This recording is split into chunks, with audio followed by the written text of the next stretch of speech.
Enmarcada dentro del programa de actividades infantiles que organiza la Concejalía de Educación del Ayuntamiento de Ourense, esta mañana tuvo lugar en el Aula de la Naturaleza de Oira una charla coloquio sobre astronomía. Ayudados por los miembros de la Asociación de Astrónomos de Ourense, los niños conocieron cómo es el mundo de los planetas y las estrellas, y es que esta es una buena edad para empezar a aficionarse por este mundo. Yo creo que es una actividad y una ciencia que precisamente debe empezar a esa edad, ¿no? Es decir, a la edad de los niños, a esta edad de 8 o 10 años, es un buen momento para que los niños empiecen a ver lo que es este mundo de los planetas, de las estrellas, ¿no? Y tener conciencia de todo lo que nos rodea.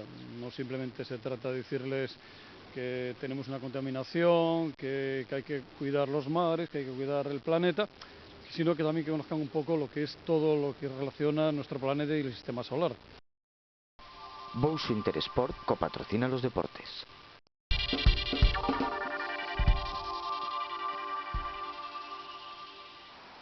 El Club Deportivo Ourense jugará en la tercera división la próxima temporada. Así lo confirmó el presidente Juan Pérez después de mantener contactos con varios empresarios durante el fin de semana. Los aficionados rojillos no quieren que desaparezcan los 56 años de historia del club, y ante la posibilidad seria de que el club ourensano dejase de existir, algunos de estos aficionados han dado un paso al frente para ayudar a la entidad a reunir las cantidades pendientes de este año y el dinero necesario para jugar el próximo año en la tercera división.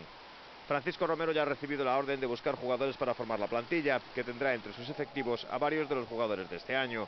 El club buscará formar un grupo en el que la presencia de ourensanos sea mayoritaria. Con esa premisa se plantearán los posibles fichajes. Pasado el Ecuador del torneo internacional Ciudad de Ourense, el búlgaro Vladimir Petkov se ha situado como líder en solitario al derrotar al rumano Marius Manolache en la partida más importante de la quinta jornada. Petkov jugó un excelente ajedrez imponiendo una pequeña superioridad posicional en un complicado final. El búlgaro es ahora el principal favorito a ganar esta edición. La gran sorpresa saltó en la mesa 2, donde el principal favorito al triunfo, Dragan Paunovic, caía derrotado en su enfrentamiento ante el cubano Isan Ortiz. La otra sorpresa del torneo la protagonizó el extremeño Iván Cabezas, que venció al argentino Alejandro Hoffman tras una brillante partida.